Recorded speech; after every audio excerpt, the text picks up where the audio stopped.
అమెరికాతో free trade agreement మనం చేసుకోము, డొనాల్డ్ ట్రంప్ ఉన్నంత వరకు చేసుకోము, మాట్లాడుతూనే ఉంటాం అంతే. అగ్రిమెంట్ అంటూ ఏముండదు, ఎందుకంటే అగ్రిమెంట్ సంతకం పెట్టిన మరుసటి రోజు దాన్ని చింపేయగలడు డొనాల్డ్ ట్రంప్, కాబట్టి దానికి ఏం విలువ లేదు.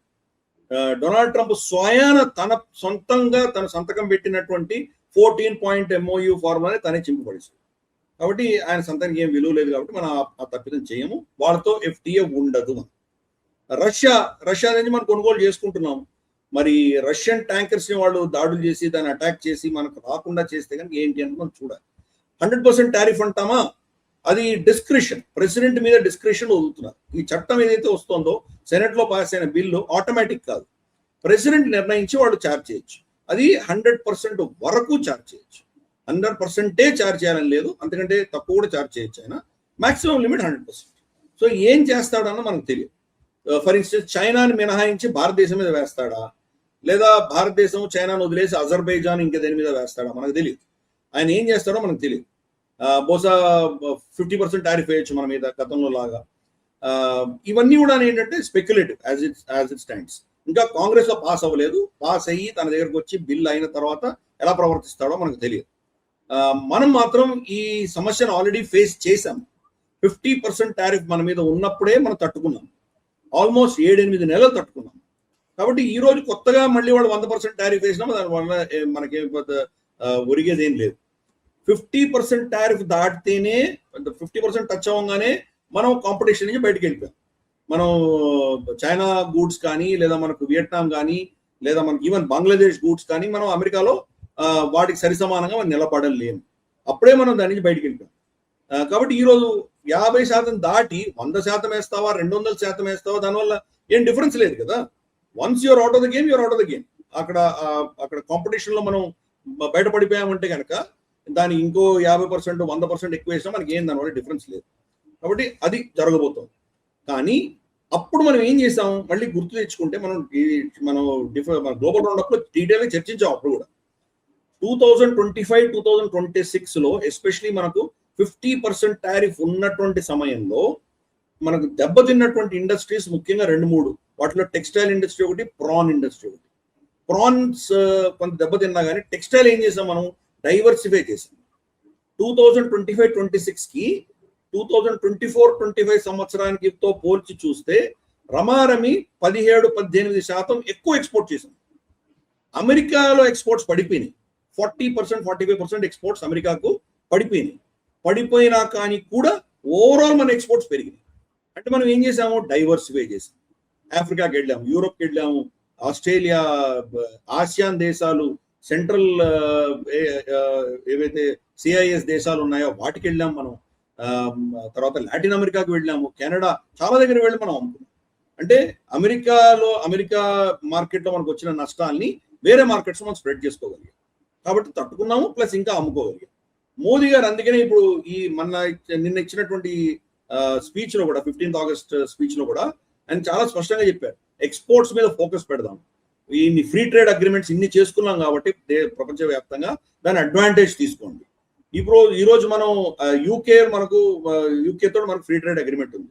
యూకేలో చైనా నుంచి కానీ లేదా ఇతరత్ర దేశాల నుంచి కొంటున్నటువంటి ప్రోడక్ట్స్ ని రీప్లేస్ చేయడానికి మన దగ్గర ప్రోడక్ట్స్ ఉన్నాయా, ఫస్ట్ దాన్ని ఎవరన్నా వెళ్ళి స్టడీ చేస్తున్నామా, అక్కడ ఉన్నటువంటి వాళ్ళ అవసరాలకు సంబంధించి మనం నాణ్యత కలిగినటువంటిది తక్కువ ధరల్లో, కాంపిటేటివ్ ధరల్లో అక్కడున్న ప్రోడక్ట్స్ ని రీప్లేస్ చేయగలిగినటువంటి ప్రోడక్ట్స్ వాళ్ళు అమ్మగలమా, వాళ్ళ స్టాండర్డ్స్ ఆధారంగా మనం అమ్మగలమా, అది మనం చేయడానికి అవకాశం ఉంది. అదే మోదీ గారు చెప్తున్నారు, మేము ఇన్ని ఫ్రీ ట్రేడ్ అగ్రిమెంట్స్ చేస్తున్నాం కాబట్టి దీని అడ్వాంటేజ్ తీసుకొని ఎక్స్పోర్ట్స్ ని డైవర్సిఫై చేయండి.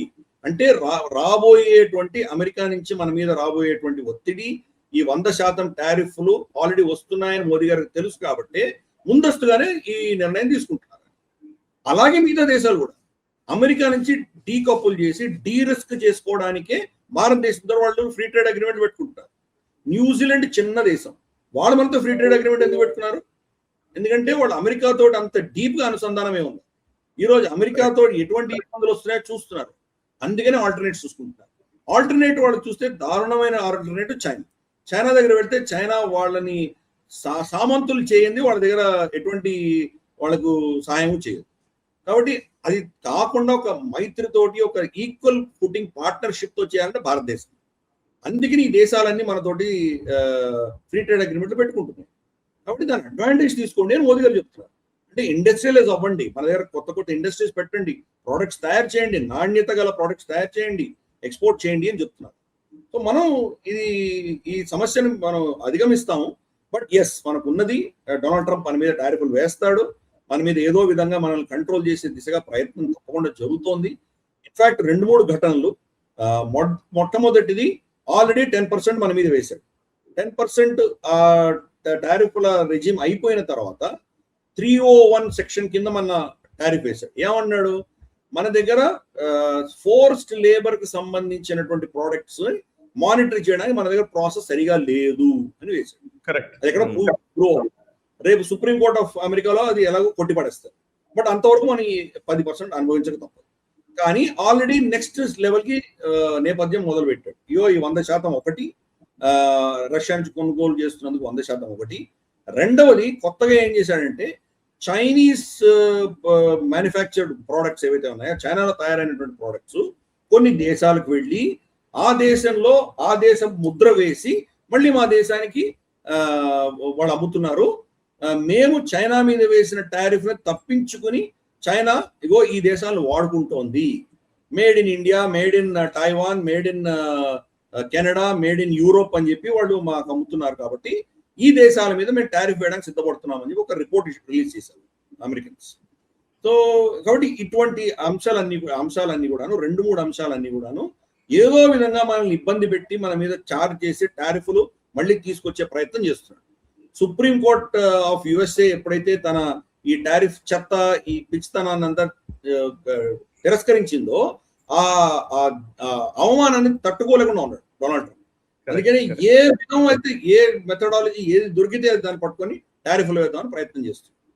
దాని దృష్ట్యా ఈ చట్టం మార్పులు కూడా దానికోసమే జరుగుతుంది. రష్యా అనేసరికి అందరూ, ఈవెన్ డెమోక్రాట్స్ కూడా కలిసి వచ్చారు. డెమోక్రాట్స్, రిపబ్లికన్స్ అందరూ కలిసి ఓటేశారు. ఇది లిండ్సే గ్రహాం చట్టం కింద వాళ్ళు అభివర్ణించారు. సో ఆయనైతే 300% వేయి, 400% వేయి అంటే వీళ్ళు నిజంగా వీళ్ళు ఎటువంటి మానసికత ఉందో మనం అర్థం కావట్లేదు. 50% టారిఫ్ వేస్తేనే అయిపోయింది, you're out of the game. తర్వాత 100 వేస్తే 200 వేస్తే 300 వేస్తే ఏం పని చేయదు కదా. సో అందుకని ఈ యొక్క గేమ్ లో అమెరికా ప్రెషరైజ్ చేయడానికి కోసం అని చెప్పి డొనాల్డ్ ట్రంప్ తన అస్త్రాలు కోల్పోయాను, తన శక్తి కోల్పోయింది, సుప్రీంకోర్టు తన నుంచి ఈ శక్తిని తీసేశారు అని ఒక విధమైనటువంటి అవమానంతో రగిలిపోతున్నాడు. కాబట్టి ఏదో విధంగా భారతదేశాన్ని ఇబ్బంది పెట్టి తీరుతాడు, మనకు తెలుసు. అందుకనే మోదీ గారు దాని ప్రత్యామ్నాయాలు చూస్తున్నారు. ఇటువంటి సమస్యలు మన దేశానికి వస్తున్నాయి కాబట్టి అంతర్గతమైనటువంటి పనికి మాలిన ఈ చెత్త కాక్రోచ్లు ఏవైతే ఉన్నాయో దాని నుంచి ఆయన సైడ్ స్టెప్ చేస్తుంది.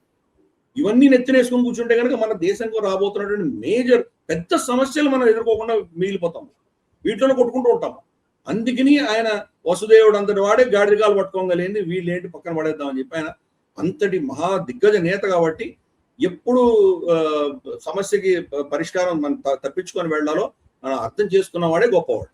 కాబట్టి ఆయన అంత పాపులర్ నేత అయ్యి ఉండి కూడా కొన్ని అంశాల్లో ఆయన ఎందుకు తప్పించుకొని దాన్ని పక్కన పడేస్తుంది, దాని మీద కన్ఫ్రంట్ చేయకుండా, దాంతో పోరాటం చేయకుండా పక్కకు వెళ్ళిపోతున్నానంటే దీనివల్ల అమెరికా మన మీద చేయబోతున్నటువంటి ఈ అత్యాచారాలన్నీ తట్టుకోవడానికి ఆయన ప్లానింగ్ చేస్తుంది. అలాగే మనం క్షాత్రం కూడా చర్చించాం. పాకిస్తాన్ మనకి యుద్ధం వచ్చి తీరుతుంది, ఆ యుద్ధం వచ్చే యుద్ధాని కోసం ఆయన ప్రిపేర్ అవుతున్నారు. కాబట్టి మన దేశం మీద వచ్చే సమస్యలు చాలా పెద్ద సమస్యలు ఉన్నాయి, ఆ సమస్యలకైనా ఫోకస్ పెడుతున్నారు. ఆయనకు అర్థమవుతుంది ఏమవుతుందో. అందుకని ఆర్టిఫిషియల్ ఇంటెలిజెన్స్ ఈరోజు ప్రపంచం టేక్ ఓవర్ అవుతుంది. రష్యా ఎందుకు వెనకబడింది? ఇప్పుడు కూడా అనలాగ్ టెక్నాలజీ పెట్టుకొని నడిపిస్తున్నారు. వాళ్ళ ఇంజన్స్ కి తక్కువేం లేదు, వాళ్ళ ఎయిర్ క్రాఫ్ట్స్ తక్కువేం లేవు. కానీ ఎందుకు యుక్రెయిన్ వాళ్ళు ఓడించలేకపోతున్నారు? టెక్నాలజీ పరంగా వాళ్ళు వెనకబడ్డారు. డిజిటల్ ఎకానమీ, ఆర్టిఫిషియల్ ఇంటెలిజెన్స్, ఈ కొత్త ఎమర్జింగ్ టెక్నాలజీస్ రష్యా చాలా వెనకబడింది. అమెరికాకు సంబంధించినటువంటి అలైస్, నేటో వీళ్ళందరూ చాలా ముందు టెక్నాలజీ చాలా ముందు ఉన్నారు. చైనా వాళ్ళకి ధీటుగా నిలబడింది.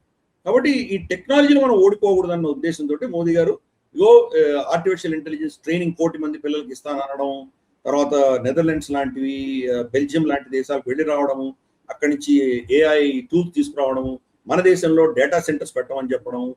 ఆయన దేశాన్ని రాబోయేటువంటి రోజుల్లో ఎటువంటి దేశంగా దీన్ని తయారు చేయాలి, మనకు రాబోయే సమస్యలు ఏంటి, దాని మీద ఫోకస్ పెడుతున్నారు. అందుకని అమెరికా నుంచి ఈ సమస్య వస్తుంది, దీని ఎటువంటి డౌట్ ఉండవలసిన పరిస్థితి లేదు. డొనాల్డ్ ట్రంప్ ఏదో విధంగా ఈ దేశాలన్నింటినీ హింసించే ప్రయత్నం చేసి తీరుతాడు. మనం ఇండియా పాకిస్తాన్ ఆపరేషన్ సింధూర్లో డొనాల్డ్ ట్రంప్ కి ప్రమేయం లేదు అని చెప్పినందుకు ఆ అవమానానికి ప్రతీకారం తీర్చుకుని తీరుతాడు. మనం సిద్ధంగా ఉండాలి. అజిత్ దోవల్ గారు చాలా క్లియర్ గా వాళ్ళ ఇంటర్లాక్యూటర్స్ చెప్పారు, we will wait out Donald Trump అని చెప్పారు. డొనాల్డ్ ట్రంప్ రెసిడెంట్ ఉన్నంత వరకు మేము దీన్ని ఇలాగే చర్చిస్తూనే ఉంటామని చాలా చాలా స్పష్టంగా చెప్పారు. Ball is in there court, ఏం చేస్తారో వాళ్ళ ఇష్టం. సో వీఆర్ రెడీ ఫర్, మనం దానికి భయపడేటువంటి పరిస్థితి లేదు.